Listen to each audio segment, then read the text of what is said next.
So this is a little old desk that I've had quite some time. And as you can see, it's seen better days. It's really in rough shape. But I love the interior. It's got some nice detail and it's structurally it's in good condition. The front of the drawers has a nice little detail on it there. And I really think I can salvage this. I'm going to do it for my sea captain's house on the first floor. So I'm going to give it a makeover.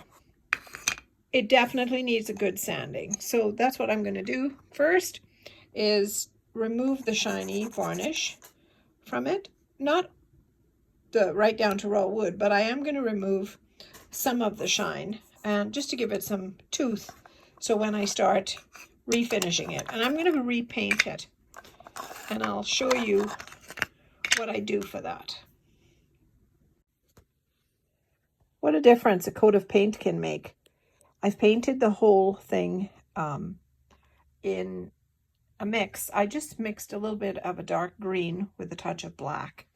And I think it deepened the color, but it also allowed for just a subtle variation of, you can see some of the black peeking through. Just a straight acrylic paint. And I just used a good flat brush.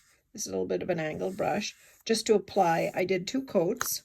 And I kept the inside in the stained finish. I didn't want to have to worry about going into all those little grooves. And I think once it's open with old papers and envelopes and that type of thing, it will give it a lot of character.